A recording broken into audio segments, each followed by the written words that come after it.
প্ৰাণৰ শিল্পী হিয়া ৰামথু জুবিন গাৰ্গৰ মৃত্যু আজি প্ৰায় 2.5 মাহ হ'ল আৰু 2.5 মাহ যোৱা 8 ডিচেম্বৰ তাৰিখে মাননীয় অসমৰ মুখ্যমন্ত্ৰী জুবিন গাৰ্গৰ ন্যায় পাব বুলি যি তেখেতে ধেমালি মাৰিছিলে ইতিমধ্যে তেখেতে ন্যায় দিব এতিয়ালৈকে পৰা নাই আৰু যিগৰাকী মুখ্যমন্ত্ৰীয়ে জুবিন গাৰ্গক হত্যা হৈছে বুলি তেওঁ নিজে কৈছিলে আৰু তেওঁ যদি জানিছিলে তেওঁৰ হত্যা হৈছে তেতিয়ালৈকে তদন্ত ইমান দেৰি কিয় কি কাৰণে হৈছে আৰু ইতিমধ্যে আপোনালোকে জানে যিগৰাকী কেন্দ্ৰীয় মন্ত্ৰী পবিত্ৰ মাৰ্ঘেৰিটা কিয় SIT তদন্তলৈ অনা হোৱা নাই আৰু ইয়তখনৰ প্ৰায় 11জন মানুহ আছিলে মাত্ৰ 5জনকে আজি গ্ৰেপ্তাৰ কৰিছে বাকীকেইজন কিয় তদন্ত অনা নাই তেখেতসকল কিয় গ্ৰেপ্তাৰ কৰা নাই গতিকে বহুত প্ৰশ্ন আমাৰ মাজত আছে আৰু ইতিমধ্যে আমি শোণিতপুৰ যুৱ কংগ্ৰেছে আজি যি অন্বেষণ কাৰ্যসূচী লৈছোঁ আৰু এনেকৈ ধৰণৰ কাৰ্যসূচী আমি যদি ন্যায় অতি সোনকালে নিদিয়ে আমি ইয়াতকৈ তীব্ৰ আন্দোলনৰ কাৰ্যসূচী হাতত ল'ম।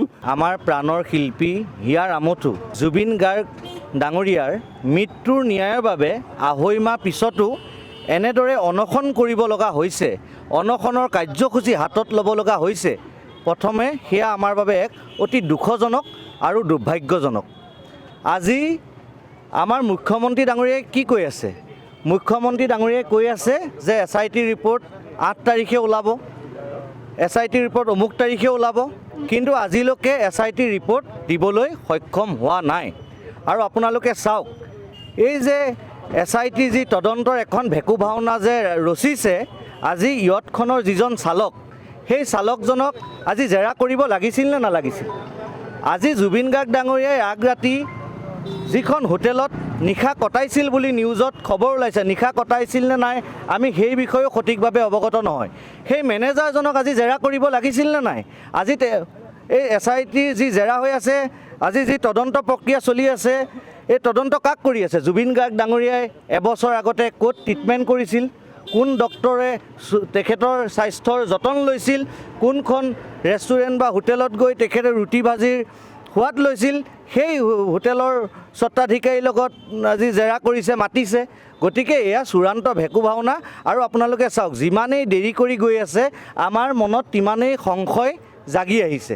গতিকে প্ৰাণৰ শিল্পীগৰাকীক আমি বিচাৰিছোঁ যে যিয়ে হত্যা কৰিলে তেখেতটো গুচি গ'ল, কিন্তু তেখেতক যিখিনিয়ে হত্যা কৰিলে সেই হত্যাকাৰীসকলক অতি সোনকালে চিনাক্ত কৰি ৰাজহুৱাভাৱে ফাঁচি দিব লাগে। আৰু আপুনি চাওক, পৰহিনে কেতিয়া হলিউডৰ এজন ছিংগাৰ আহিছিল, আপোনালোকে দেখিলে অসমৰ পৰ্যটক বিভাগেই হওক প্ৰশাসনেই হওক কেনেদৰে তেখেতক নিৰাপত্তা প্ৰদান কৰিলে।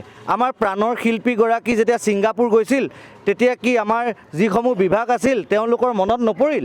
আজি যে আমাৰ কেন্দ্ৰীয় মন্ত্ৰী পবিত্ৰ মাৰ্ঘেৰিটাই যে খুব ঘনিষ্ঠ বুলি যে জহাই থাকে জুবিন গাৰ্গৰ লগত, তেওঁতো এটা বিভাগৰ দায়িত্বত আছিল, তেওঁ ক'ত শুই আছিল? মই অনুৰোধ জনাম SIT যিসকল আছে যাতে এই পবিত্ৰ মাৰ্ঘেৰিটা আমাৰ যি কেন্দ্ৰীয় মন্ত্ৰী তেওঁকো SITৰ আওতালৈ আনিব লাগে, তদন্তৰ আওতালৈ আনিব লাগে। আমি অতি সোনকালে জুবিনদাৰ যি মৃত্যু ইয়াৰ তদন্ত বিচাৰিছোঁ আৰু দোষীক ফাঁচি দিয়াটো বিচাৰিছোঁ। নহ'লে পৰৱৰ্তী সময়ত ইয়াতকৈ তীব্ৰতৰ অনশন অসম প্ৰদেশ যুৱ কংগ্ৰেছৰ উদ্যোগত প্ৰতিখন জিলাতেই তীব্ৰতৰভাৱে গঢ়ি তোলা হ'ব।